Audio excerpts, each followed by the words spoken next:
This week we are joined by Josh Emmett, who headlines UFC on Fox 28. We'll be looking back at UFC Austin. We will be breaking down UFC Fox 28. Join us this week on Obviously Fight Talk. And my baby, April, better get ready, girl. I'm going deep. You better get ready, girl. I'm going deep. Welcome along to Obviously Fight Talk, episode 102. And I am joined as always, and delighted to be joined as always. I never say it enough, Rob. Delighted to be joined by Robert Palin. I'm delighted you're joined by me as well. Yeah. Fucking never comes back the other way. Shout out as always to Fight Star Ireland, the Fighter's Choice, MMAmix.com, and to feelsupreme.co.uk. We have a packed show for you this evening. We'll be going back from the thing. We're going to end the show this week a little different. We're going to be doing a new segment called Reading MMA Reddit with Obviously Fight Talk. We'll be looking ahead to UFC on Fox 28 going down this weekend. We'll be recapping the fights from the weekend just gone, UFC Fight Night 126. We will be talking with one half of the main event going down this weekend. 4th ranked featherweight in the world, 13-1. Josh Emmett will be joining us on Obviously Fight Talk. But Rob, let's start it where we always used to start it, but now we're starting it today. 2 minutes on the clock. This is Obviously Fight Talk Quick Fire News. Obviously Fight Talk Quick Fire News. 2 minutes on the clock. We give the topic, we talk about it for 2 minutes. When time is up, time's up. For example, Conor McGregor said that Floyd Mayweather is out of fight negotiations, and this means we don't have to talk about it anymore. 2 minutes is up. Let's move on. Will we see Ben Askren make a return to MMA and finally fight in the UFC? Joe Rogan wants to make it happen. On a recent episode of the Joe Rogan MMA show, he said, I think if Ben and him sat down, I could be there. Maybe I could help. I'd do that. I'd 100% be willing to do that. To he being Dana White. Do you think it's a possibility? In the realms of possibility now? It's a weird one because Dana White seemed to always be against it for whatever reason. I'm not really sure why. Maybe it was just some kind of, the deal that he was looking for wasn't correct, or like it wasn't what Dana White thought he was worth. But in a time that the UFC are clearly struggling for stars, I think, although probably not the biggest star in the world right now, I think Ben Askren has something to his name. He has some bit of star power. He has the O, yeah, the big O, the kind of, I wouldn't say super fight, but this guy has never lost, and he's been calling out the UFC champion for years. What's going to happen if he fights the UFC champion? So it's a weird one, but I hope it happens. I really do, because Ben Askren, he retired, and it's not like he retired because he was getting beat up. He retired because there wasn't really any challenge left from him, outside the UFC. So I'd love to see it happen. He said as well, and he said recently, I know it was we was talking to Chael Sonnen as well, and then obviously with Joe Rogan, he had said that, he'd come back to be, considered the best in the world. Yeah, he'd come back for a challenge. Yeah. So, GSP fight, and as you said, like with the no star power, I think Ben Askren, I've grown to really like Ben Askren, man. He's almost like the Marmite of MMA. A lot of people are either love him or hate him. Particular taste. But he has got, this is, like, you look at the early days of mixed martial arts. Like, if you look at the Gracies, they were like, jiu-jitsu can be any form. Yeah. So everybody knows what Ben Askren wants to do to win the fight. Yeah. Stop him, exactly. Stop him doing it. And nobody's been able to do it. Nobody's been, and it'd be so interesting, wouldn't it? So that in itself is appealing. Trains with Woodley, though, doesn't he? Yeah. So he doesn't want to fight Woodley. He said as well, as long as Woodley's champion, he wouldn't fight. There's plenty of fights there for him. Plenty of fights. Well, GSP would be the big fight. Yeah, it'd be a great fight. I'd love to see it happen. Yeah. So Joe, get on that. Yes, Mr. Rogan. Yeah. Do your thing. But I certainly would like to see Ben Askren in the UFC. 2 minutes is just up, but go ahead, Rob. Beautiful. Nice. Number three. UFC have announced a fight between Tom Duquesnoy and Tyrion Ware for UFC Fight Night 127, which takes place on March 17th, Paddy's Day, at the O2 in London. Starting to add to this card. Duquesnoy, important fight for him, coming off the loss. Big fight for Tom Duquesnoy, and in some way, almost like a home fight for Tom Duquesnoy as well. Yeah, he's in a way. Fought, like with Bama as the Bama champion, he's fought for Bama numerous times, both in the UK, here in Ireland, as well. So you could argue it's a home fight for the Fire Kid. I'd be really interested. A lot of hype, and it's quite like we had Tom on the show here, and he didn't seem like a guy that lets pressure get to him in any way, shape, or form. But it'd be interesting to see with that defeat and the whole pressure of the UFC, will that almost like take the lid off the potential that Tom Duquesnoy has? Will he outgrow it, or what will we see? I always talk about young fighters when they step away from the cage, when they come back in, they look like different fighters. So Tom Duquesnoy coming off a loss, what's he going to look like? Yeah, it's an interesting one as well, because although Tom doesn't seem like he takes that pressure, I think he understands his position in MMA right now. I think he understands the reason why he's a prospect and the reason why a lot of people are looking at him. So I'm sure he understands why the pressure is there, but I don't think he really feels that pressure. But if you're looking at it from the other side, if you look at Terrion Ware, that guy, he's come into the UFC. His first fight was against Cody Stamen. Of course, Cody beat Tom Duquesnoy, and Cody in his own right is a prospect in the division. Then he fights Sean O'Malley, Sugar Sean O'Malley, another prospect in the division. And now he has Tom Duquesnoy in his third fight in the UFC. If he loses that one, that's 3 in a row. That's a tough run for Terrion Ware. So, he's not getting any easy fights in the UFC so far. But, we'll see if Tom Duquesnoy can get back on the winning streak. I think he can in this one. But it is weird that it's kind of a home fight for him almost. Yeah. Even though, it's in Europe, so of course it's closer to home. But he's fought so much in Ireland and the UK. It's kind of like a home fight. And it's Paddy's Day. Paddy's Day. Perfect time there on the old clock. Another matchup for UFC London has been announced as well, and it's been a long time coming for a certain Scottish fighter. Man Stevie Ray will take on Kajan Johnson at the event after waiting for a new UFC contract for months. So Stevie's been on the show once a fight week. Who was he fighting fight week that time? Can't remember. It was Paul Felder. Paul Felder, that's who it was. Took on Paul Felder, didn't go his way. Out of contract, looked like he wasn't going to be getting re-signed. He's been on with us. He's been on with another podcast, MMA Hour. Don't know it. But Stevie has really said, look, listen, I want to fight in the UFC. I was ill-advised to fight my contract down. Yeah. So it'd be interesting to see what the contract is, and I'm sure we won't get that details. I know it's a multi-fight contract, but good for Stevie Ray. Good to see. Good for Stevie Ray. I'll be honest, I don't really like his comments coming out and saying that he kind of said he was sorry for fighting out his contract. Don't be sorry for fighting out your contract. I understand. Maybe he feels like he shouldn't have done it that way. Maybe he feels like they took the wrong approach. And certainly when he told us about what happened with his manager, it was just a completely weird situation. What do we think briefly? Go on, sorry. But 2 minutes are going to catch us here. Yeah, but the fight itself, I'm looking forward to it. It's Kajan Johnson. He's kind of that guy who has upset a lot of people. Like in his last one, Adriano Martins, I don't think anybody really picked him to win that fight. So it's certainly a tough fight. He's a big, lanky fighter, so it's going to be an interesting one. Of course, it's kind of short notice in a way. It's only a couple of weeks. 4 weeks or so. What do you think of the card now? The card is starting to, if you look, you've Duquesnoy, for people interested over here, a lot of people have been shitting on this card. We've Tom Duquesnoy on it now, you've Stevie Ray in it, you've Godbeer on it, you've Danny Roberts on it, you've John Jimmy Phillips Manoa. Finally making his UFC debut, you've Jack Marsden, you've Danny Henry fighting on it as well, Paul Craig is on it as well, another Scot, Jimmy Manoa. They've built it well for local, like the local fighters are all there. So it'll superstars aren't on. You could say Fabricio fighting at the top of the card. That's a good fight and it's an important fight in the division. Superstars aren't on the card. No. Don't we have to fit all that in 2 minutes? Up next for an Irish interest, former BAMA flyweight champion Andy Taz Young will face Ali Bagatinov at Fight Nights Global 84 on the 2nd of March. Great fight for Andy. You look at Andy there. His last bout, he lost his BAMA title that we were at against Daniel Perez. Yeah. An excellent fight, by the way. Why BAMA 3-round fights?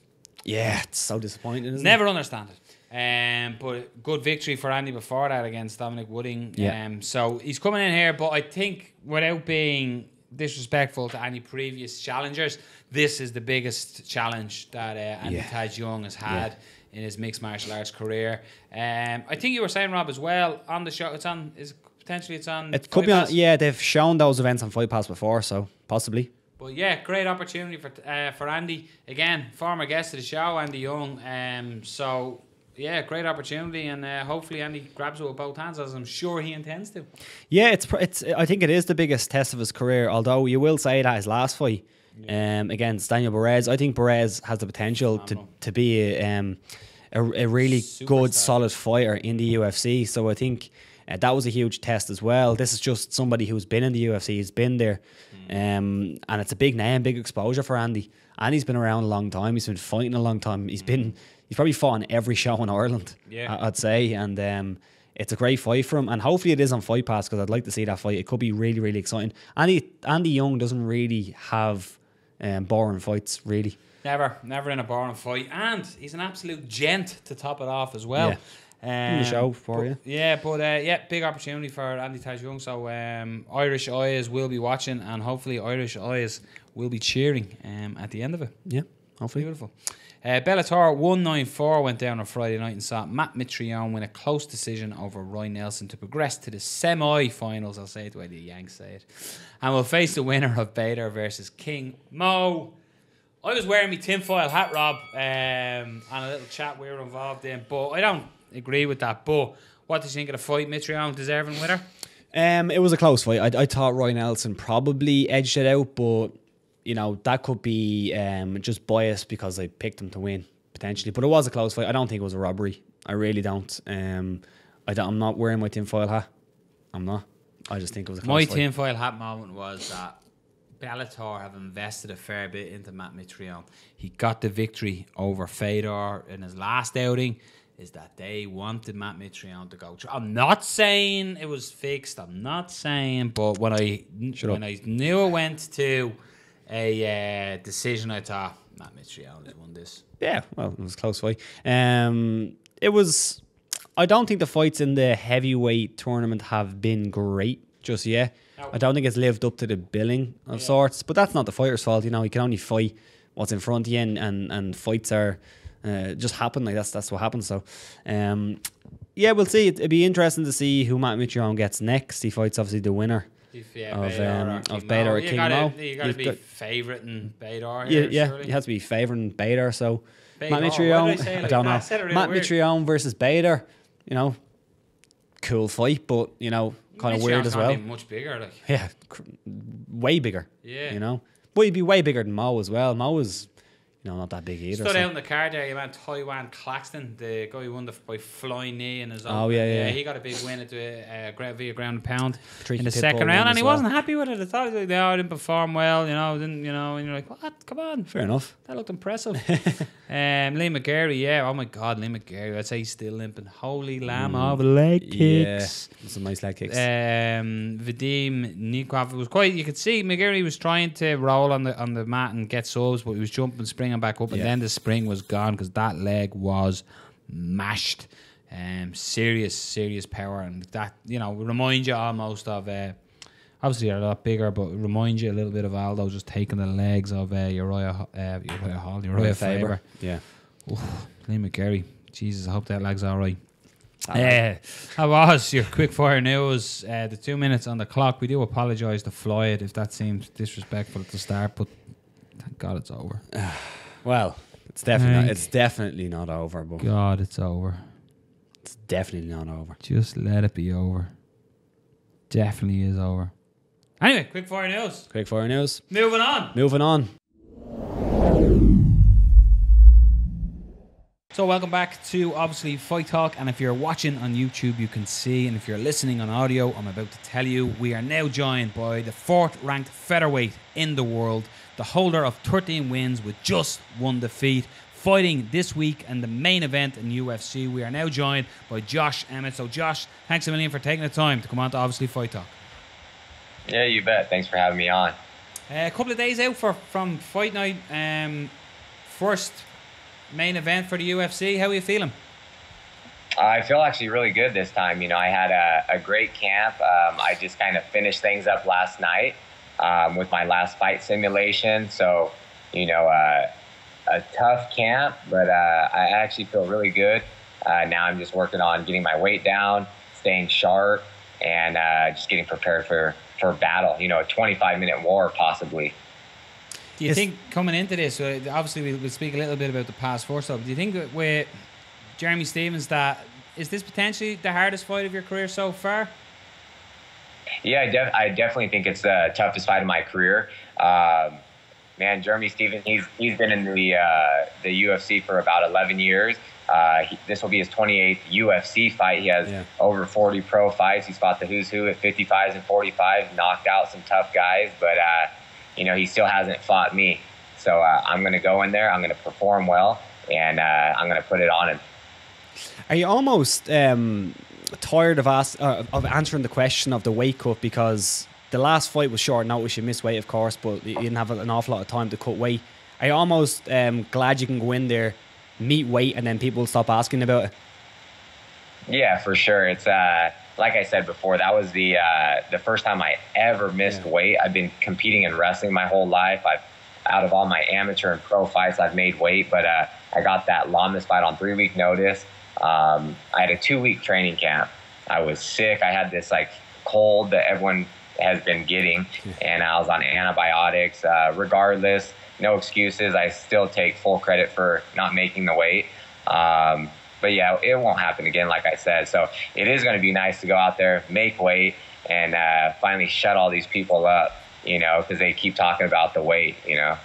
One person who spoke about it quite recently as well was Cub Swanson. I don't know if you've seen the tweet.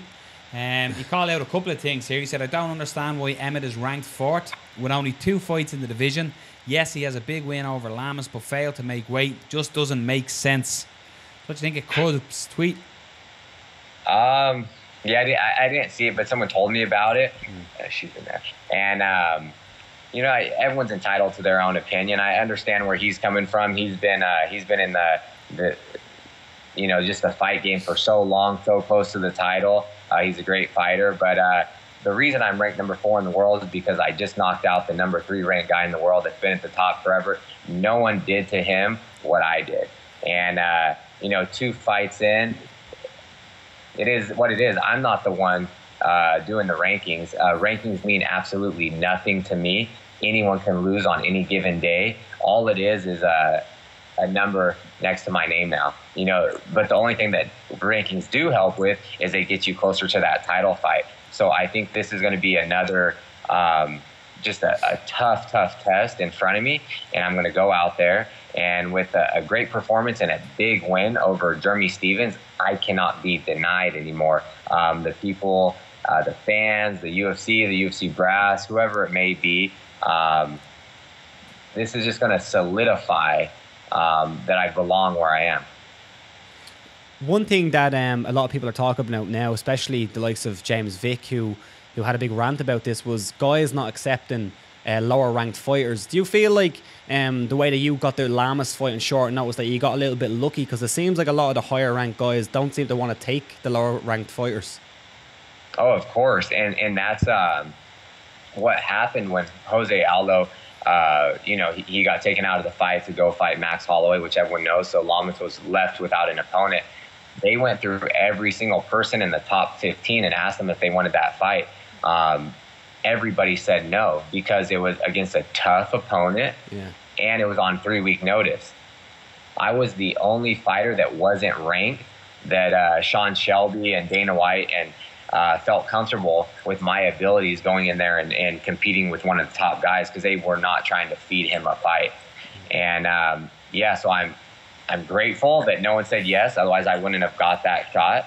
And then also, like I said, rankings mean nothing. So Jeremy Stephens was ranked 8 behind me. Yeah. I'm not going to say, no, I'm not fighting him because he's ranked lower than me. I think he should be up in the top 5. He's a phenomenal fighter, and he's battle tested.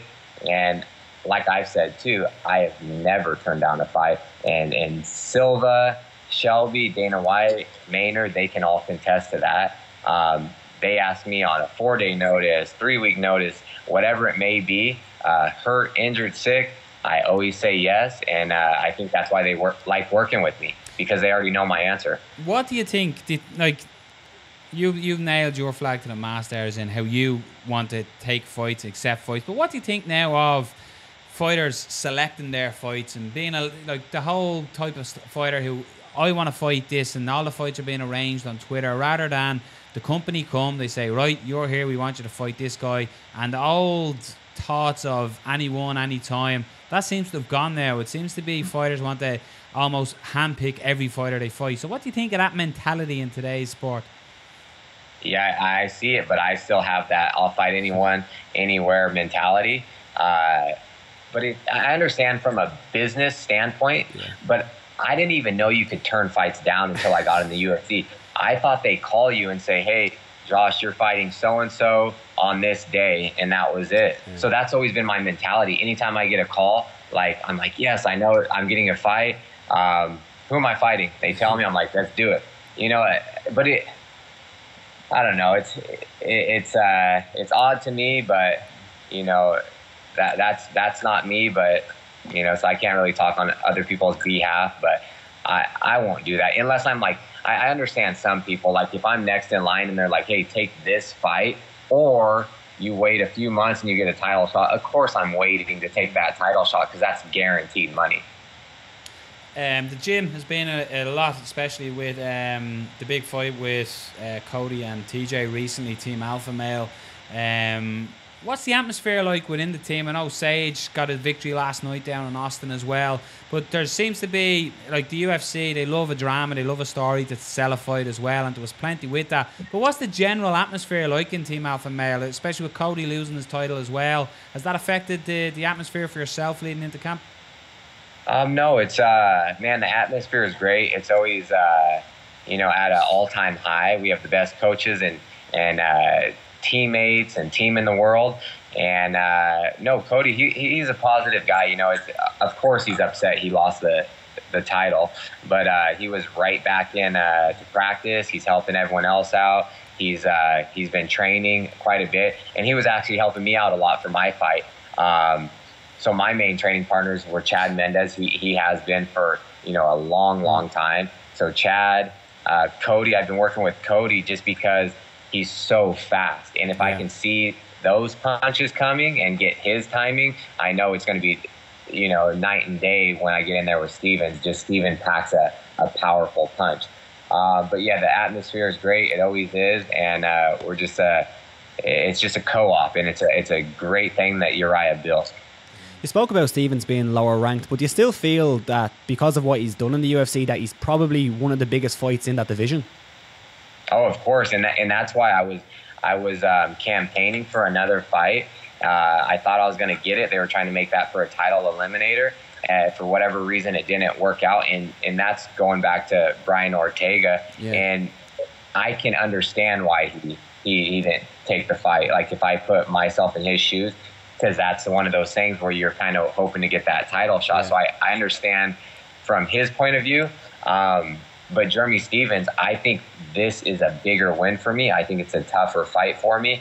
Stylistically, it's like I'm going to fight myself, and it's going to be crazy. We both come from wrestling backgrounds.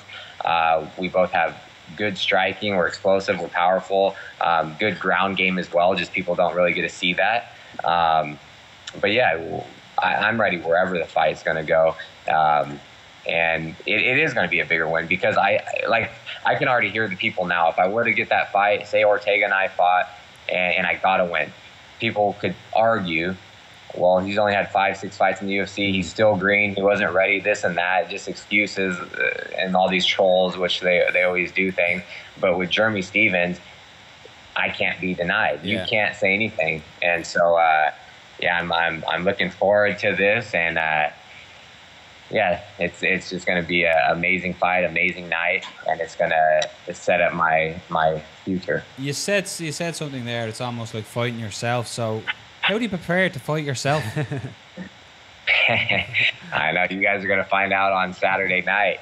Yeah, it's just I've watched a lot of his videos. I've been a fan of MMA forever, so of course I've watched Stevens for the past 11 years. I like his fighting style because he is, you know, ruthless in there, and it's just he just keeps coming forward. He'll take a punch and just keep walking you down. And so I always like watching him fight, and now I'm going to fight him. So but I still think my speed, I'm going to be way faster than him. I think my movement's a lot for him, and I see a lot of things that he does, and he has some tendencies in his game that I can capitalize on. He's been doing them for so long, so he will not be able to fix those in 5 weeks. I can guarantee you that. Well, now we have to let you go really quick, but 2 quick questions for you. First one, do you have a pick in the Frankie Edgar versus Ortega fight? And 2, Urijah Faber spoke about possibly making a return. Do you think it will happen? Yeah, so for the Edgar Ortega fight, I'm kind of leaning towards Edgar. You know, I think he's a legend in the sport. He's been at the top of the game. The guy, he's only lost, title fights and close matchups. Never been finished, I don't think. But I just see him just being too much for him and just picking him apart on his feet. Even though Ortega has the height, he has the reach, if he can utilize that, you can never count him out, because he has those slick submissions. But the only way I see Ortega winning is if he catches him in one of those slick submissions. Otherwise, I see Edgar pulling off a decision. I could even see Edgar dumping him, and he's a black belt in jiu-jitsu. He has great top pressure, good ground and pound. So I'm leaning towards Edgar, though. And then as far as Urijah goes, he's always in shape, man. He's always in great shape. He's in the gym more than some of the fighters, doing all their practices, and he's on the run, and he's like one of the busiest guys. But he always said right now he's not focused on fighting, of course. Yeah. But he said if an opponent was presented to him that he felt like he got hyped up about and wanted to fight, and the fans were excited, and there was a pretty penny behind it, then he would definitely be, interested and maybe think about it. So you never know. Like, that guy's a physical specimen, and he's like 38 years old, but he says he feels great. He looks good. He's getting better and better too, since he's like stepped back and he's coaching way more. So it's like the guy's even getting better with his skills and technique. So you never know. He might make a comeback one of these days. Man, if I look like that at that age. Yeah. Well, Josh, listen, we appreciate you coming on with it being fight week as well. We wish you the best of luck on Saturday evening. We will be tuning in to watch it. And hit us up again, especially further down the line if that goal line comes as well. Don't forget us here and obviously Fight Talk. But the best of skills on Saturday night, my man. I never will. Thanks for having me on. If anytime, just let me know. Yeah, just hit me up. I'll be more than happy to do it. Appreciate it. All the best. Best of luck. Take care. Bye-bye. All right, thank you guys. You guys have a good one. Cheers, man. Bye-bye. There you are, ladies and gentlemen. 4th ranked fighter in the world. We don't do things by halves here. Josh Emmett taking on Jeremy Stephens on Saturday night at UFC on Fox 28. Think so. Yeah, I think it is. I think it is, yeah. I was hoping it is, yeah, UFC. Yeah. But big opportunity for Emmet, and it's the whole thing is, take your chances, kids. Yeah. Would he be in the position? Would he be propelled to where he was without Lamas? Take a shot on his fight. Yeah. Look what happens. Yeah. It was a huge win. 4th ranked in the world. And if you look at the only people ranked ahead of him is Jose Aldo, Frankie Edgar, Brian Ortega, and the champ. Yeah. Man, he's close. He's there. He's close. There or thereabouts.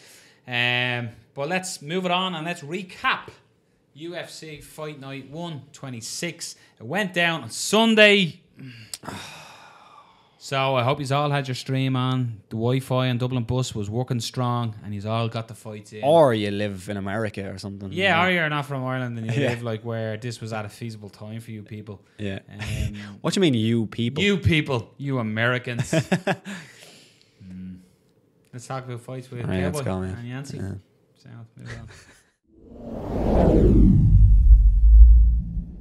UFC Fight Night 126. It went down on Sunday. You can see the black under my eyes. I'm not a fan of them, Rob, but you know who is a fan? Who? Donald Cowboy Cerrone. Man. Back in the winner's circle. He's back, yeah. And a very, very, very close matchup. In what way? I thought, looking at it, I thought Yancy was having his success in the fight. And I thought Yancy Medeiros it looked at one stage like Yancy was just going to take over. Yeah. About 2 minutes into the fight, then you could see Cowboy was starting to pick Yancy off coming in and land shots of his own. But you could sort of, at the same time, you're like, if Yancy keeps pushing him here, but you know, this is the stereotypical way Cowboy loses his fights. But I thought Cowboy, number one, showed a bit of grip, but number two, I thought Yancy left a few openings for him. Which he normally does. Yeah. I think Medeiros was disappointed when the finish came. I think he felt he could have been given a little bit more time. Yeah. What do you think of the stoppage? On the stoppage, at first, I didn't see the full thing because, as we said last week, we probably weren't going to talk too much about this card because Sunday night at 3 in the morning when we're up at 3 in the morning, 6:30, 7 o'clock for work, it just doesn't work. But we both caught it today, so watched some of them. When I initially watched the fight, I watched it on a dodgy video that it was zoomed all the way in. You couldn't even see the ground strikes. At first, I was like, it doesn't look like much them landed, or maybe he wasn't hurt as much as we thought he could have been. I watched the full thing, and I think I was okay with the stoppage. But I understand what you were talking about with Yancy and with him kind of taking over the fight early. I thought he done really, really well coming forward. I thought Donald Cerrone, if you watch a lot of his losses, especially the Nate Diaz one, if you watch that loss, there's times where he'll get hit and he almost freezes up. He kind of stands there looking to counter but just doesn't throw back. It almost looks like, I'm not going to say he's shot, but it almost looks that way where he just can't counter back. He can't land shots. He's almost not afraid, but he's almost doesn't want to leave too many opens to get countered. But then on the other hand, he's getting hit too much.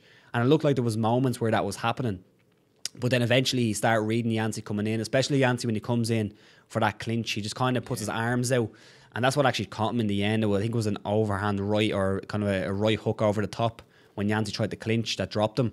And I was okay with the finish, but it was a good performance by Cerrone. Early, he looked like maybe that was, he's kind of going on that little skid, but very good rebound against a really tough guy. And he did say he was going back down to 55. Yeah, that's what. There was a lot of talk before this. Would both of these potentially stay at 170?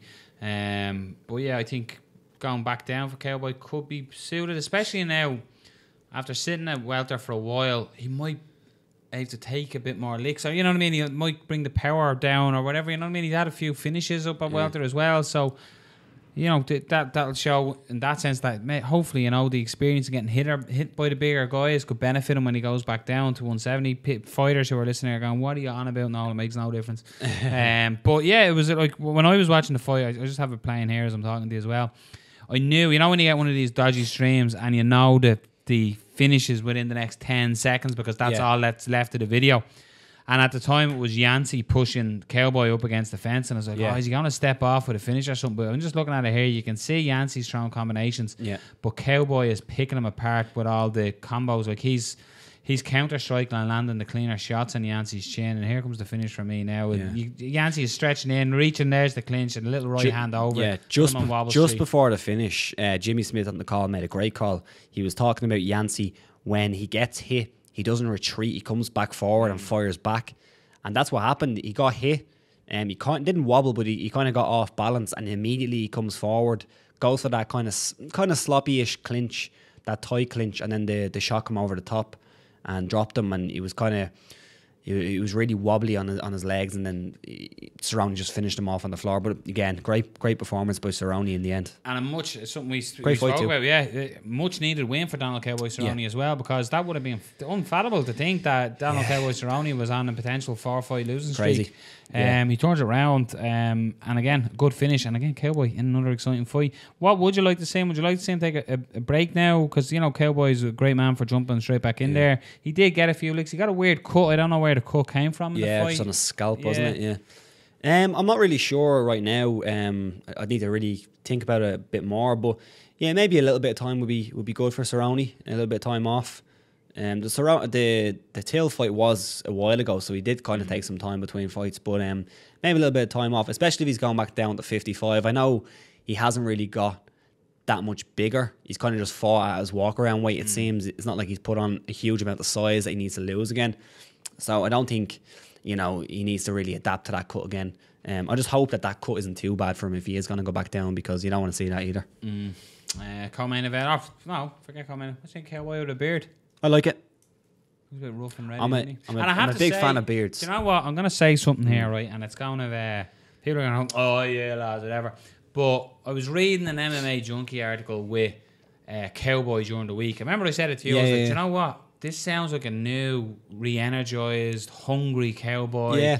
It's the first time he's done footage on fighters and opponents he's fighting. And he just seems like the Cowboy of old. As he was saying himself, the ass-kicking WEC Cowboy. And I was like, I have a feeling Rob Cowboy's going to get a win here.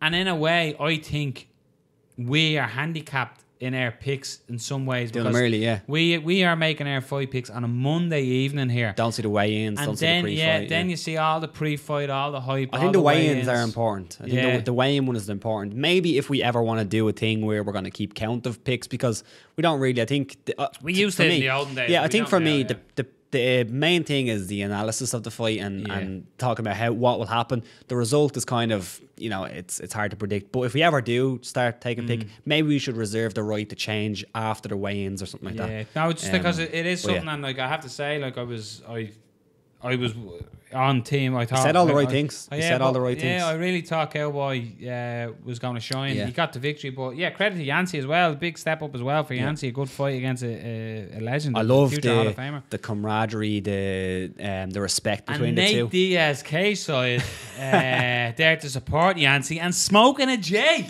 Yeah. Camera pans to him. Out comes a J. Now do you feel like he's a star? Didn't light it. No, he's a fucking pothead. What sort of role model is that to the young children? Your co-main event, let's move on to that, was Derek Lewis taking on Marcin Tybura. Me and this, I thought Derek Lewis, if his back holds up. Yeah. And if his back holds up. Yeah, but we questioned cardio and stuff. Again, I said that in the last fight was down to a back injury. It's going to diminish the work he can do in cardio, blah, blah, blah. And Derek Lewis, in the same dodgy stream that we were trying to watch it on, decided we'll show you the first 30 seconds, then we'll skip to the last minute and 10 seconds. Yeah. And then as Tybura gets mount in the round, we'll then skip to all of a sudden Derek Lewis is in top, fucking half guard, and you're going... What the fuck is happening here? Yeah. But Derek Lewis, wow, did he get it done in round 3 with a big finish? Yeah, there was moments there where what we were talking about with Lewis of will his cardio hold up, it didn't. And the third round, when he came into the third round, I was like, okay, Lewis is done here. He's absolutely done. He looked flat-footed. Now he's always flat-footed. He's not a guy who's really moving around a whole lot. But there was moments there where Tybura was just had him clinched up against the cage and he couldn't get out. And then there was just this burst of energy from Lewis and he landed a big shot and finished him, and that's very, very impressive from a guy who looked exhausted and then just finished it there. But his post-fight interview was the best thing ever. Unbelievable. But hashtag pray for April. Huh? Hashtag pray for April. Yeah. James Vick staying in the win column, got moves up to 13-1 and called out some big names. Yeah, I like Vick's attitude lately. I like that he's calling out all these big names. He said that he's not looking for contenders. He's not looking for just anybody. He wants contenders. He wants to look at the McGregors. He wants to look at the Khabibs, which is great. Good performance. I think he took the third round off a little bit. He knew he was up on the scorecards and he kind of retreated a little bit too much and let Trinaldo land some good shots. But he was in control for pretty much all of it. His striking has got so much better since he's been on the show. Tough. He used his length pretty well. And there wasn't really that many moments where Trinaldo looked like he was going to do much in the whole fight, which is impressive because Trinaldo has upset a lot of good guys. So what's next for James Victor? You're saying, he wants a superstar, he wants a big name. So who is the big name? Who'd you give him? I really don't know. I need to look at the rankings. When you look at you think Gaethje and Poirier are tied up. Yeah. Eddie Alvarez? Maybe. I don't. Again, I understand why. How big do you jump? Do you jump into the top 10? Do you jump? Where do you jump here? He's ranked 12 now, and again, rankings are bullshit, but he's ranked 12 now. You have above him the likes of a Michael Chiesa or a Kevin Lee, maybe, someone like that. Kevin Lee not too big of a jump? He's number 7. He's on a loss. I don't know. There's many guys in there that I don't think will want a fight with James Vick just because he doesn't have the name. And I understand that as well. But then I understand Vick's frustration of not being able to get those fights. What about this guy who's ranked number 8? How do I say it? Conor McGregor. Conor McGregor, ranked 8th. 8 where? In the lightweight rankings. It's quite What's weird, that? isn't it? That's Topology, is it? Yeah, just that's not recent their fights, I know. Current best lightweights. Yeah, but in the UFC rankings is obviously Don't pay attention to them. Tinfoil hat time. whatever. Check it out. Yeah. Yeah, I like, realistically, you look at Barboza could be a matchup. Yeah. Potentially. Yeah, I like that. Yeah, I like that. Do that one. You like that one? Do Yeah. that one. Move on. That's Rob's Yeah. subtle way of saying move on.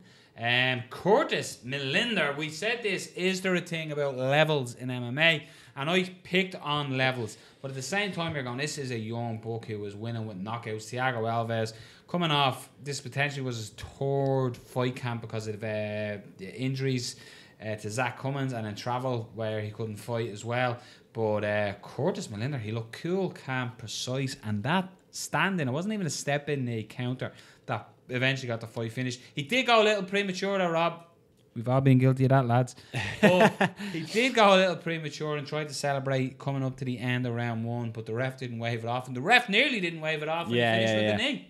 Yeah, it was a real. I'm not sure what his background is entirely, but it looks like he's from a kickboxing background or something because he twice he walked away twice. But man, that was impressive. It looked like Thiago Alves was looking for that left hook, which he lands a lot and it's beautiful.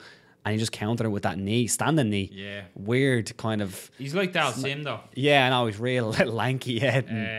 Real agile and flexible. Beautiful striking and used his reach very well. Yeah. I only screened through the highlights of the fight, but from everything, all the highlights were all Millender, and he was landing some good shots. So he is one that you'll put a little asterisk beside and keep an eye on him. Excellent stuff. Other standouts on the card, Rob, just for me. Just scrolling down. Sage Northcutt got another big win. I gave him round 1 and round 2. Didn't get to see much. I gave him round 1 and gave Gotti round 2. Didn't see much around 3 though because I was busy. It was. I scored. Mark Diacasey calling out Sage Northcutt. Did he? Weird. Yeah. I probably scored it for Gouty, possibly. Ooh. Yeah, I'd probably give a third round to him. I think it was a close fight. Again, it's one of them ones where it's not really a robbery, but it's, that's just the way I scored it. It was a good fight though. I liked Sage Northcutt's takedowns in the first round. I thought they were beautiful. I loved the way he went straight to side control with them. I liked his grappling on top. His striking defense didn't look great, but I think that was down to Gouty's attacks. There was some lovely counter shots in there as well. But it was a good fight, but I probably scored it slightly to Gouty. Yeah, I noticed with Gouty. He kept swinging the left hook to make sure that Sage circle onto the right hand. He had success with it a few times, but again, Sage, you can see him with the takedowns, mixing up the takedowns, made a little few mistakes on the mat that allowed Gouty to get back up, but he's progressing. Yeah, he is progressing. Yeah. And he's only 21. It's hard. He's progressing under the bright lights of the UFC. Exactly, yeah, it's tough. Yeah, I'm sure it's tough. But that was Sunday night, lads. I'm not for it. No, just unless it's a bank holiday here. Yeah, arrange your calendar so that we can watch it, please. And we can't even call in sick to work on the Monday. Going, I'm not feeling. Lay the groundwork on Friday. I'm not feeling great. And then by the time Monday morning comes, send a text going, can't make it in. Because we record a podcast on a Monday. Yeah. And if we were to call in sick on Monday, there's no obviously fight talk, lads. Yeah. And then what's the point then? What's the point in life without obviously fight talk? I don't get it. I don't get it, man. Punks. Going deep. Well, let's move it on and let's look ahead to the weekend ahead. And let's talk more fights, but fights that haven't happened that are going to happen with Noel and Rob. Fighting. UFC on Fox 28 goes down this Saturday in the Amway Center in Orlando, Florida, in the United States of the Americas, and it sees Emmet versus Stevens as your main event of the evening. But Rob, let's start it at the opening fight of the main card. It's Mike Perry taking on Max Griffin. Straight away, what do you think of this? Straight away, just off the bat, I think this match is a match made for entertainment.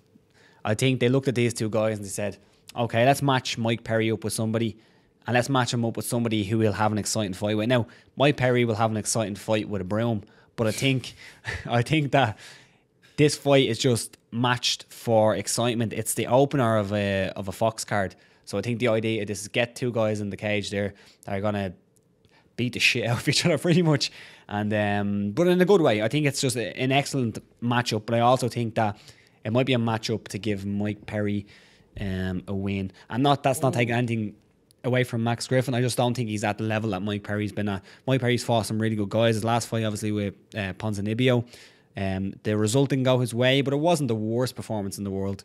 He's just not technically as good as Ponzinibbio, but just this matchup is just one of those fights where you look and this could be a great scrap. Especially UFC on Fox, they try their hardest, I think, to put on fights that are just going to be almost like Rock'em Sock'em Robot style fights. Yeah, it's a throwback to the Bonner Griffin days.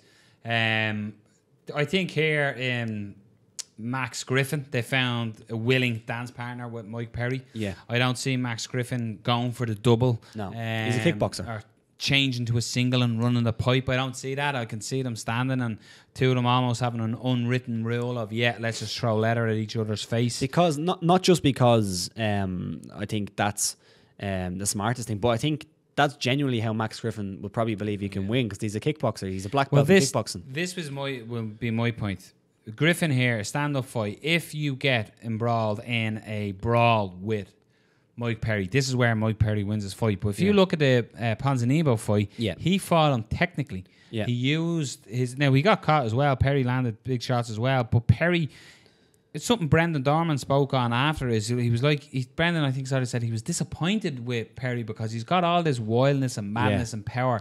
And if he just tamed it in some ways with technique, he would set up the finishes rather than going...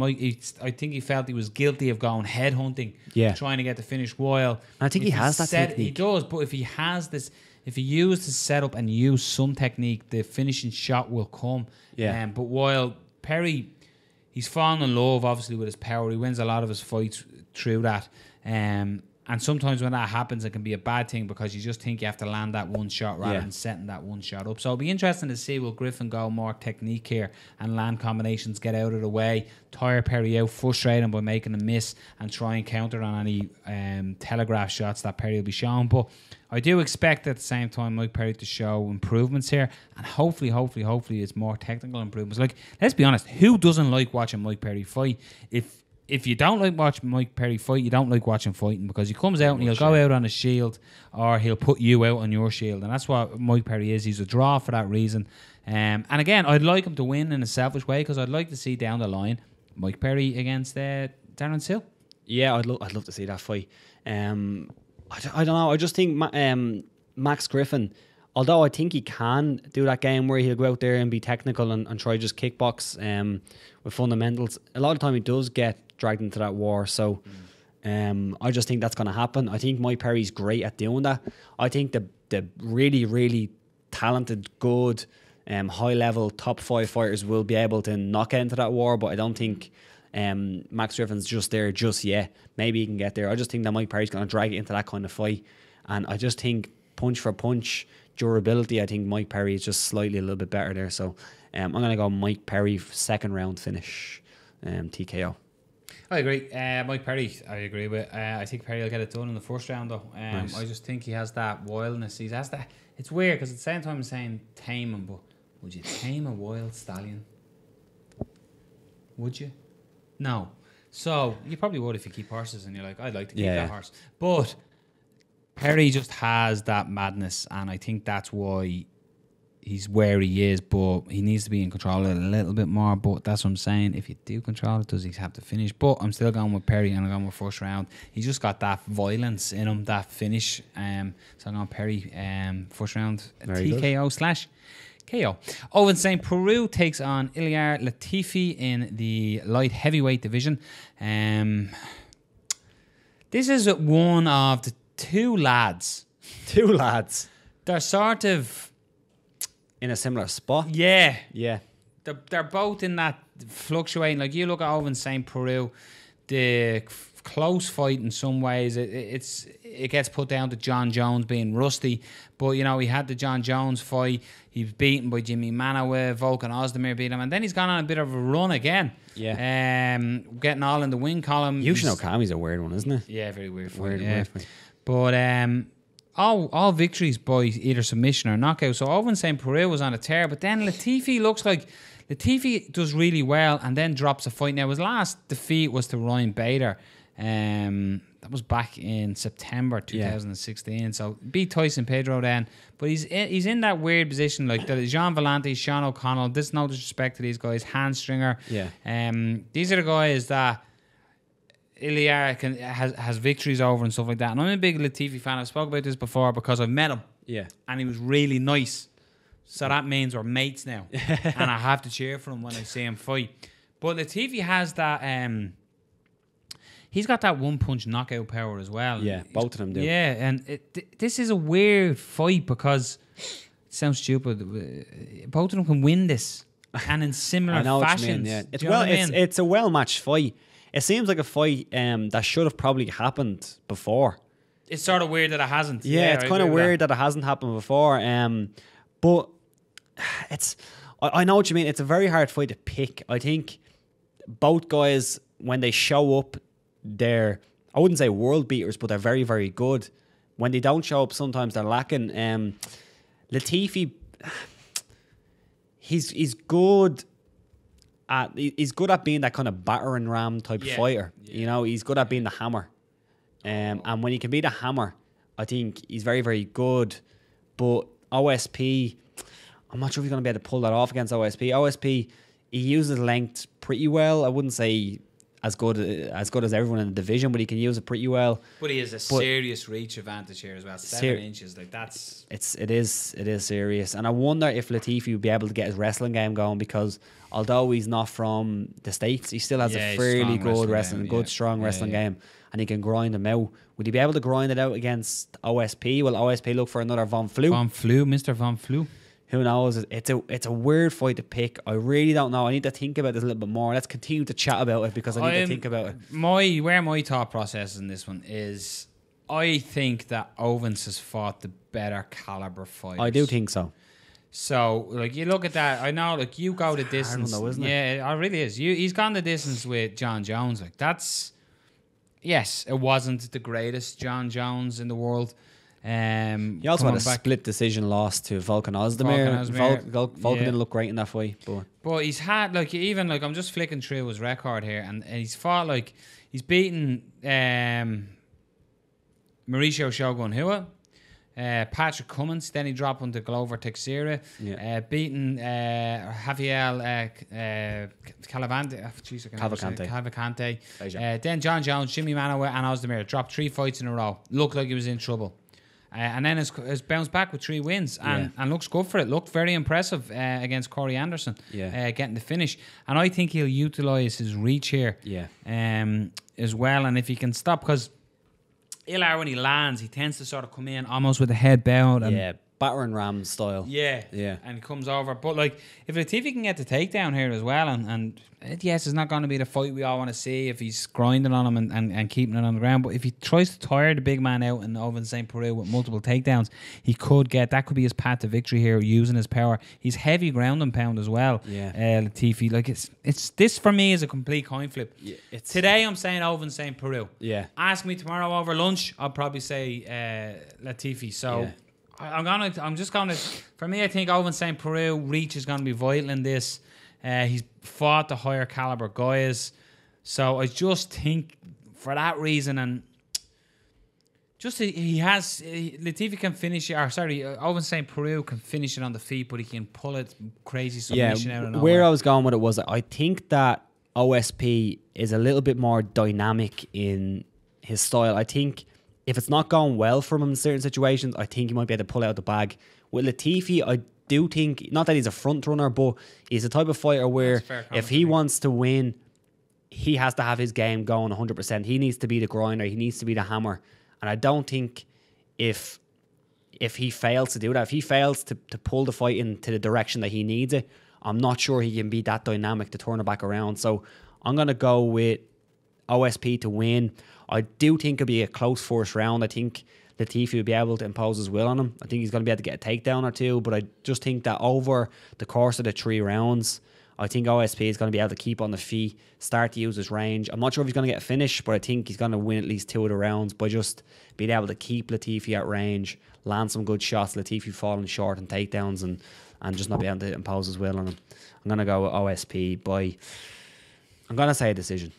I agree with decision. Yeah. I have to say I do. I think he'll just keep him at range, pick pocket. It's a really interesting matchup. It is. It's very, it's a coin very, flip yeah, fight. it's an intriguing one. Both have great ways to paths to victory here. Yeah, well matched fight. I think it's a well matched card, to be honest. Yeah, I think it's a well matched card.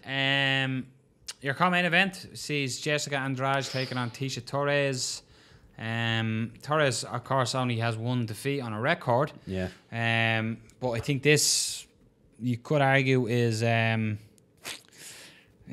only loss she has is to Rose Namajunas. Yeah. When you think about it, you're looking through. This is a tough fight as well to call. Yeah, it's a tough fight to call. I am more confident in this pick just because I think that both fighters fight in a similar way. They both like to dominate the centre. They like to be aggressive, come forward, and because both girls will have a very small reach for the division. I don't think they really like to fight on the back foot, and I just think Jéssica Andrade is a little bit better at doing that. She's just a nightmare to deal with at times. I call her the female John Lineker. She fights very like John Lineker. Comes forward. I think that she lands some better combinations than John Lineker at times, but I think she's that kind of fighter. Tecia Torres, she had a really good performance in her last one against Michelle Waterson. But then if you go back to the Gadella fight with Andrade, that was an absolutely wonderful performance. I think in the division, you're looking at Andrade, Gadella, Jacek and Rose, really the top 4, and then you obviously have Tecia Torres kind of in the 5 or 6 position. But I think how dominant she was against Gadella and how dominant the Gadella has been against everybody else aside from Jacek, man, I think that was just a crazy good performance. So I have to side with Andrade. I just think she's a nightmare for most girls in that division. I really do.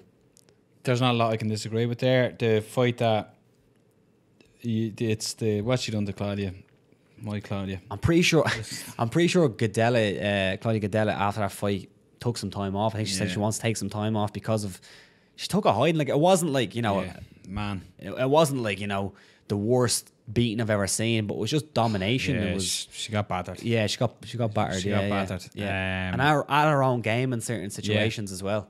So Andrade there, like when you look at it, when she wins, I always think she wins dominantly as well. Yeah. So for me, it's you sort of broke it down. I'll only be repeating what you said. But yeah, I just see Jéssica Andrade just doing in a way what she done to Claudia Gadella. No disrespect to Tecia Torres, and absolutely only 1 defeat on her record. But I just, as you said, at this time, I just think Andrade is probably outside of the champion is the most dangerous. I just think she's so aggressive. Her output is crazy good. She just throws so many punches. She comes forward and she doesn't seem to get tired either. She really doesn't. Haven't really seen her getting tired, and I just don't see Tecia Torres being able to withstand that for the 3 rounds. I'm gonna say there's not that many finishes in that division, but Andrade probably has the most finishes in the division without checking. But I'm gonna say a decision. I'm gonna say a dominant decision. Yeah, I'd agree again. I'm Mr. Agreeing. Yeah. Unanimous decision, and I'll go 30-26 on all judges' scorecards. Wow. Very good. 30-26. Nice 10-8 in there. Nice 10-8 in there somewhere. Your main event of the evening. We spoke to one half of the main event earlier today. Josh Emmett takes on Jeremy Stephens in the main event in the featherweight division. Always weird when you have a guest on who's involved in the fight. Yeah. It's weird. Yeah. Who are you picking? Now, mind you have a record of this. Neil Seary was on with us when he was fighting. I can't just pick because they're on the show, and even Irish. if I like them, I just can't just pick them. First on the fight, I think this is a great fight. On paper, a lot of people won't know who Josh Emmett is, so they're like, who's this guy that's fighting Jeremy Stephens? That's funny because who the fuck is that guy with Jeremy Stephens? But I think never heard that before. Where'd you hear that? I think this is an excellent matchup. They do have similar styles in parts. Jeremy Stephens, I think a lot of people get Jeremy Stephens, or they assess Jeremy Stephens in the wrong way. He does get into brawls, but he doesn't get hit that much, which is weird. He hasn't really taken a whole lot of damage. And I remember seeing an interview with him after a fight, and he was asked, "Are you going to change the way you fight?" Because they were talking about CTE and stuff, and he was like, "Man, I don't get hit that much." He's usually the guy who hits a lot. He has a really good defense. You're not going to use the hammer analogy again, No. are you? No, right. That's what you're going there. You know? He's the hammer, he's never the nail. No, I'm not going to go there. But he's like the hammer. Yeah. It's great, yeah. Continue, Rob, yeah. No, he's the type of guy who gets into brawls, but he's really defensively sound. And then Josh Emmett is similar in a way, and they both have wrestling backgrounds. Yeah. I like the way Josh Emmett fights, the way he gets in and out. He's deceivingly quick, I think. I think he's going to have the speed advantage in this. But just on paper, but without having a pick and without thinking who's going to win, I think it's a great fight. With this, when you look at it, you nailed it as well. What's the story? You swear we Yeah, work for I don't know, Woodies or something here with all this. I saw it happen. No, but terrible. Yeah. Emmet, the big win over Ricardo Lamas. Yeah. This is what, you know, MMA fans were guilty of it. I'm guilty of it. We jump on something when it happens. Yeah. And we turned a screw. Yeah. Brilliant. But even Josh was saying earlier is like, you know, this is Jeremy Stephens' like 28th fight or something in the UFC. Yeah. So you're talking about a guy who has been fighting in the biggest promotion in the world for the majority of his career, and he's still in there and still talked about as a contender. So Josh Emmett all of a sudden is this young pup who's had this big knockout over Ricardo Lamas that all of a sudden all the hype and stuff. So it's something that we spoke about as well, where you were saying, you know, fighting lower ranked guys, as Stephens is a lower ranked fighter than Emmett. But, it's crazy to think. Yeah, but Emmet was like, yeah, but like he's got a bigger name. Yeah. So and it is true. Like I'd always, when you think of Jeremy Stephens, you think, yeah, fucking crazy, hard on the sleeve, crazy trades and combinations thrown, sticks in the pocket. But then when you think about it, you go, he doesn't really get. Yeah. He doesn't really get licked that much. You know what I mean? There has never been. I've never seen Jeremy Stephens really hurt. I can't remember him being really, really hurt. Like I remember the Dennis Bermudez fight was an incredible fight. It was a good back and forth. Yeah. But has he ever wobbled in it? No, not really. And even Max Holloway, he wasn't hurt that much in the Max Holloway fight. So it's a weird one here, and like as well, speed kills, and speed could be the significant factor in this fight here. But again, I think that's unfair on Jeremy Stephens because Jeremy Stephens always looks like he's landing that big crazy shot. I think Josh Emmett's key to victory here is speed, but making Stephens work at a high tempo. This is going to be a 5-round fight as well. So if Josh Emmett can keep a high tempo up in the fight and avoid a big counter from Stephens, I can see him coming more into the fight in the latter rounds. Yeah. Tiring out Stephens in that sense. Yeah. For as much as we're saying he doesn't get hit, there's miles on the clock for Jeremy Stephens. Certainly not saying he's near the end of the road or anything like that. But I just think that if he can keep him at a high pace and training out at alpha male, he's fighting with, he trains regularly with some of the most fittest and just high-paced fighters you can think of. They're a small gym, as in a small size gym. So he's got like speed and abundance in training partners. He was saying that, you know, Chad Mendes is a regular training partner. Garbrandt's a regular training partner. So he's got the speed there. It's a matter of can he land the clean shots to drain the tank of Stephens, but also take over the fight. The wrestling, one thing is weird when you always, you know, when you talk about a striker against striker, they'll cancel one another out. I'd like to see one of these try and get the wrestling going. They both have wrestling. Yeah. Like Josh Emmett comes from a wrestling background. Yeah. No, but this is my point, is that when you say two of them are grapplers, you go, oh, well, cancel each other out. Yeah. Let's test one another's wrestling. Exactly. Let's see who's... Let's mix it up. Let's see who's the bigger dog. Yeah. But I also think that's one of the main keys for Emmet, is to get his wrestling going, get his grappling going. Don't give Jeremy Stephens time to just not rest in the pocket, but get settled in the pocket and get the leg kicks going and get his timing, because Jeremy Stephens will get his timing eventually. It might happen immediately because Josh Emmett, the way he fights normally is he's in and out, he's really quick. But eventually he'll get his timing Just like if you look at the Cowboy fight last night, against Yancey. On Sunday night, no, Yeah, on Sunday night. Same thing happened. Yancey is very awkward and it's hard to get his timing, but once he did, he started landing. And the same thing will happen if Emmet doesn't mix it up, uses wrestling, uses grappling. Not even that, just change levels and clinch. But then Jeremy Stephens again. But he's got that great, like, as in, it's quite funny because you can argue, you only have to look at Emmett's last outing. Like, that knockout over Ricardo Lamas was like, oh my God, like, it was. Man. Nobody's done that to. It was the Ricardo touch Lamas. of death knockout.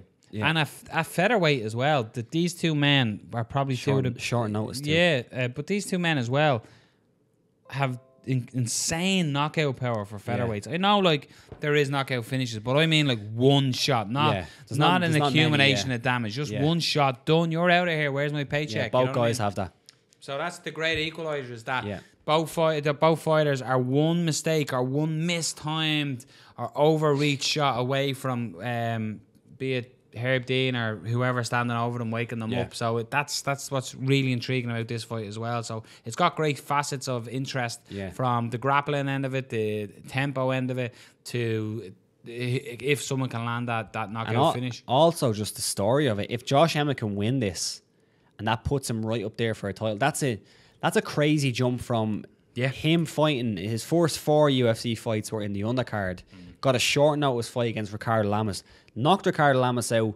Like, nobody's finished Ricardo Lamas. There's been some TKOs there. There's been some submissions, but he was just completely knocked out cold. Yeah. If he can win this and just catapult himself into the title contention, or if Jeremy Stephens, who's been... But you look at Cody Garrett on the edge. You look as well. There's a ready-made fight after this because you've got Edgar, you've got Ortega fighting another. Yeah. I think if he wins this, he's still another fight away. Yeah. Cub Swanson tweeting shit, talking whatever. Yeah. Cub Swanson, like, I know, coming off a loss. But look, it's a good fight. It's a great Cub is fight. still a big name as well. Yeah. So now we're jumping ahead there, but let's not jump that far ahead. Let's stay on Saturday night. I'll let you make your pick first. Who gets his hand raised? Yeah, you fucking brought well, back I've me done. that. I was building three. it up. I was building it up. But I've done 3. But I built it up.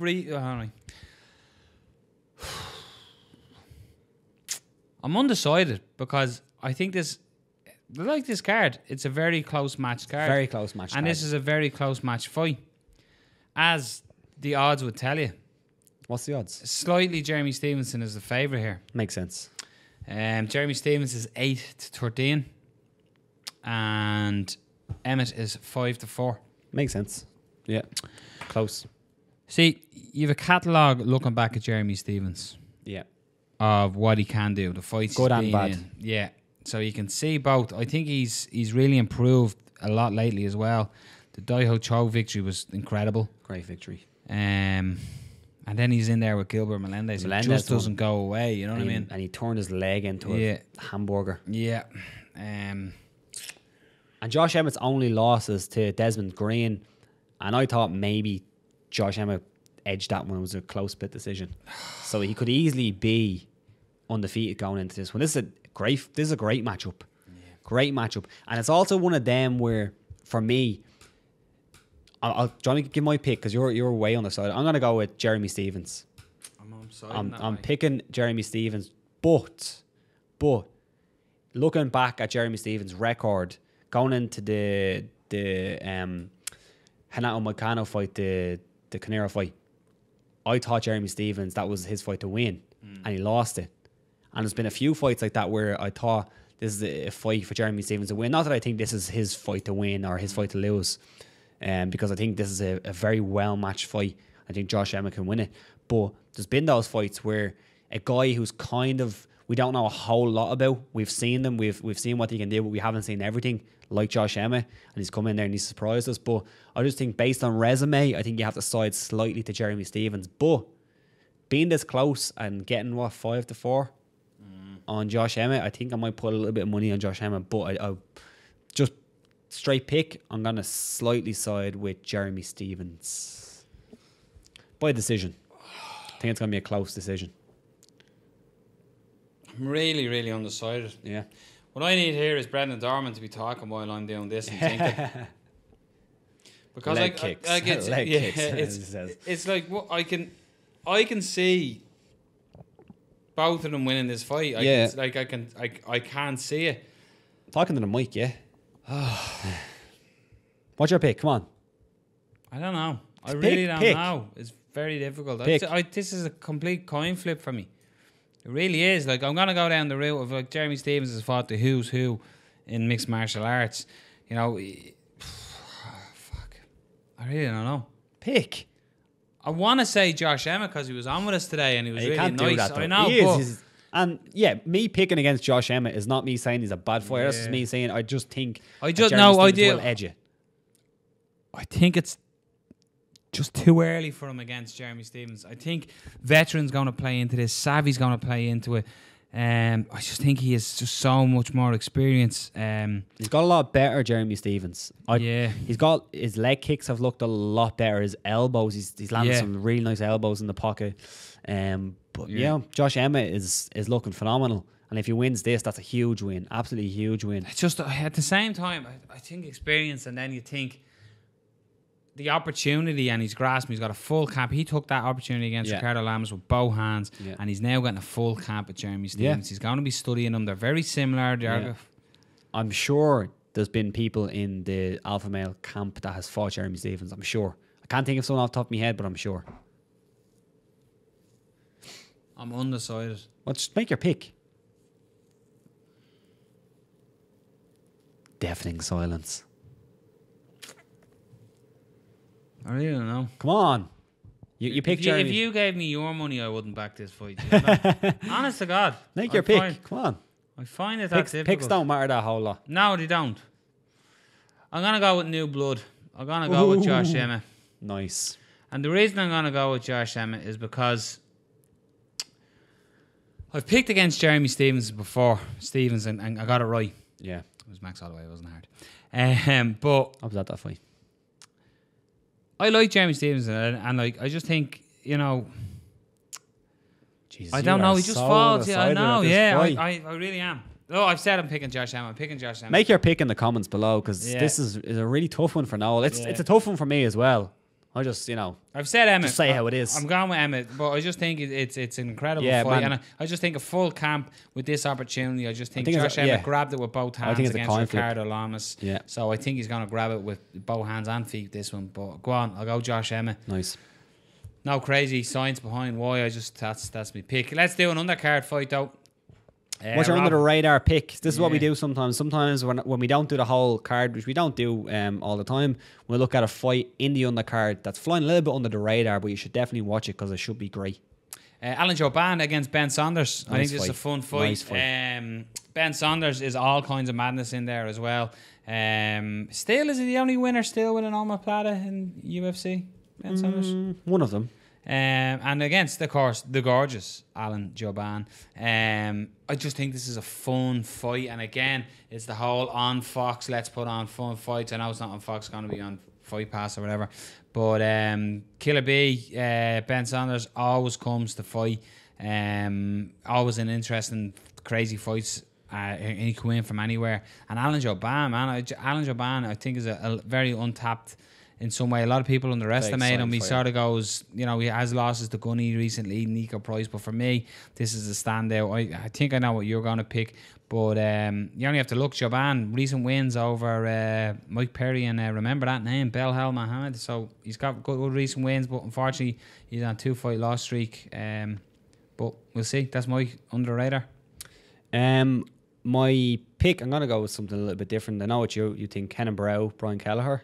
That's what I was thinking. Initially I was looking at that, and that is a great fight. I just think that Kenan Barrow has just declined a lot as a fighter lately, and crazy. Although he's still exciting to watch at times, I just don't think he's at that level where you should be really keeping an eye on him. The fight I'm actually really looking forward to on the card is it is Gilbert Burns versus Olivier Aubin-Mercier. Aubin-Mercier is not the most exciting fighter in the world, but he's a good grappler, and when he can get his game going, it's really good. Gilbert Burns, pretty exciting, but also a great grappler. So I think if this hits the floor, could be very, very interesting. And I'm hoping it doesn't turn into a kickboxing match. I hope it hits the floor at some point, and we get some grappling. I think it'd be a good fight. So, fights this Saturday night in Orlando, Florida. I was very undecided in my main event. Yeah. I Took think about there's 6 minutes to get to that pick. I think, no, I understand it. I think there's a lot of fights in this that are very evenly matched. It's actually a very evenly matched. We could go card. 0-4 or 4 now. Yeah, it's a crazy fight. So if you pick the fights and you go, forward "I told you, man, easy picks." Yeah, you got lucky. Yeah. Yeah, interesting. Now we're gonna move on to something a little different. Different. I'm not gonna give it away. I'll let you see it in a sec. Yeah, it's gonna go.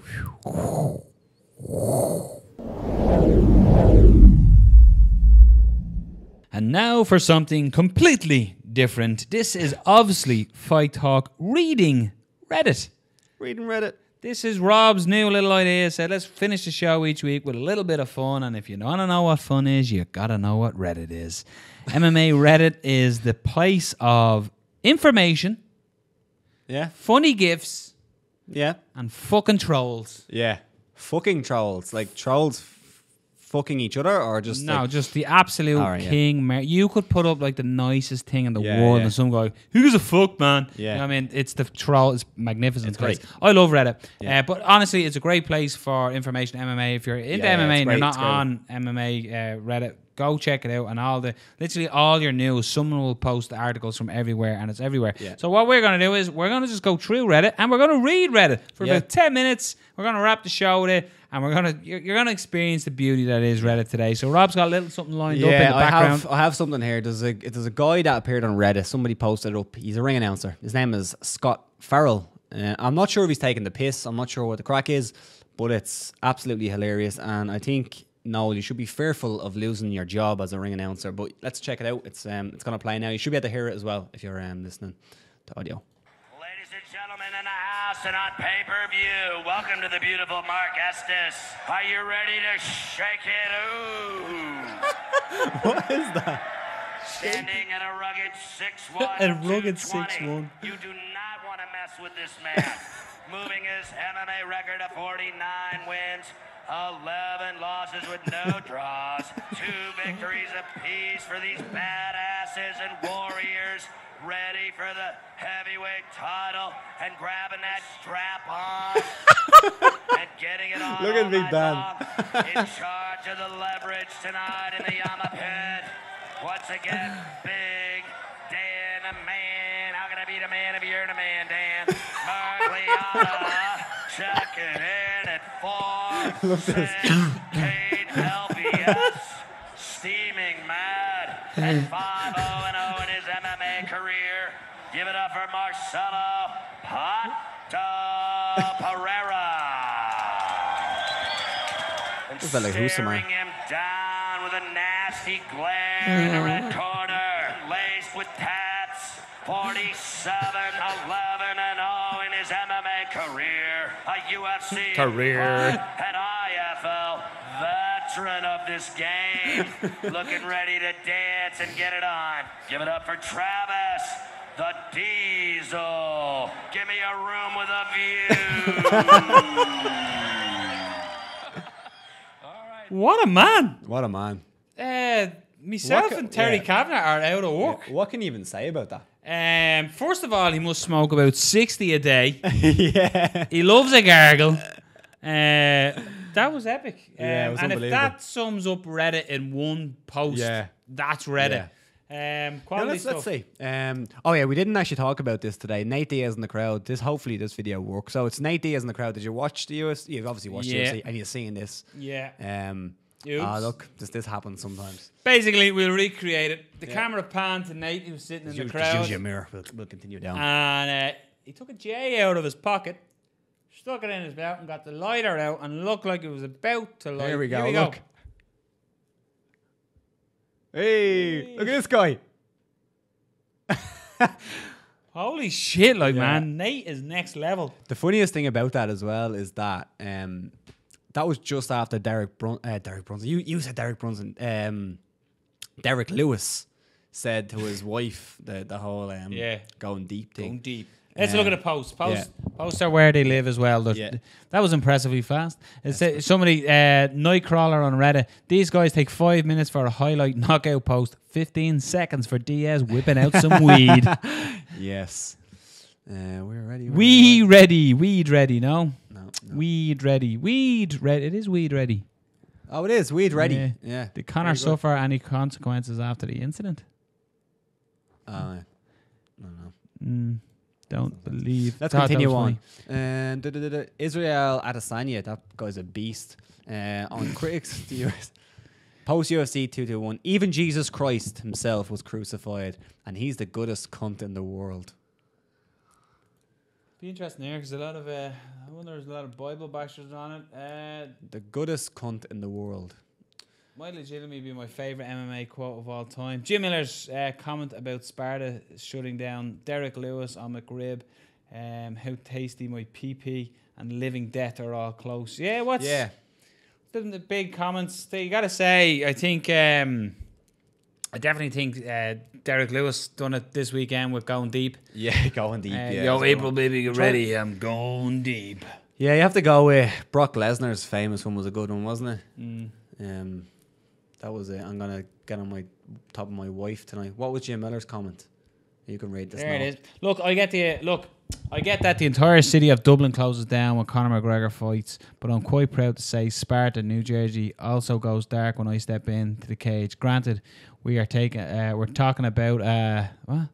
Panera bread and a general store, but those are semantics. Very good. Very good. Oh well, that's pretty good. Sheriff Woodley, where does this idea that Dublin shuts down come from? Conor fights at like 5 a.m. Of course, everything is closed down. Good point. Well made. That is a good point. Yeah. Well, no, because there's some of the boozers when Conor fights are open now here. Yes, they don't shut down. They actually open. So it should be everything opens. Everything opens up for Conor. For Conor when he that's probably more accurate. Well done. Right, jump out of that one. Come on. Jump out of that one. Let's move on. Pick one there. No, that's Jeremy Stevens trying to save themselves with head movement. Or when RDA tried to take Khabib down up the top. Look. When RDA tried to, let's watch it first and see what happens. My money is he doesn't take him down. Oh. He got punched in the face. Look at that Khabib defense. Khabib is wrist control. Whizzer. Get down. Mount almost. That was beautiful. Beautiful. This is number 2 bullshit. Comment number 1. You cannot match you cannot match my wrestle. You know this. Why don't we have a bot to auto-correct this every time someone writes smash. Smash. Someone said judo boner. Yeah. That's the crazy thing about Khabib, though, isn't it? He has like every single takedown in his in anyone's arsenal, pretty much. Although he couldn't take down Gleason Tebow, which was an interesting one. Let's go back and let's continue with these Reddit comments. Joe Rogan, we covered that earlier today. We did. Let's see what people think, though. Let's see what people think. Top comment. I don't know jack shit about promotion, Rogan said. I could be wrong. I might be such a purist that I want the best to fight the best so much that I don't give a fuck what it looks like. I agree, Joe. Top comment. Problem is Dana White doesn't agree, or else he wouldn't have to let go of shit, or he wouldn't have let go of Shield. Maybe. Well, Shields had his chance. Yeah. Shields had a few losses and stuff. That's completely different. You know, you can't. John Fitch was promised a title shot, got screwed by the judges versus BJ Penn, then lost to pre-USADA Hendricks. 1-1 later. Proof got the boot. I wish there was someone who kept track of Dana's. He's getting a title shot. That never got it. That would be an interesting count. Yeah, that'd be an interesting one. But what about Khabib? Can you put him in that category? Yeah, he's getting a title shot. Yeah, no, but I mean, like, can you put him in the category of like against that idea where like wrestlers and stuff don't get what they deserve? Because you know, Khabib has been promoted pretty well. Yeah, I know he's slightly different, but slightly different, but yeah. Let's move on. Let's see what else is here.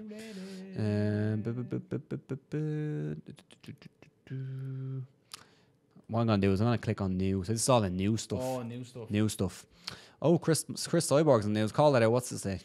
Chris Cyborg wants more marketing and exposure from the UFC, something we spoke about a lot. After UFC 222, says Amanda Nunes fight is still a possibility. I am hopeful that we both win our next fights impressively. It can happen at UFC 226. Imagine she lost. Imagine she lost this fight coming up. I completely doubt it's going to happen, and I think the girl is just completely overmatched, but imagine she lost that one. Here's an interesting one here. Is the UFC just an aging Gen X fad? Oh, that's a bloody elbow thing. Let's see what the comments are. Hot take alert. Hot take alert. MMA_junkie. I doubt that's real MMA junkie. Yeah, shit take alert. Hot shit take alert.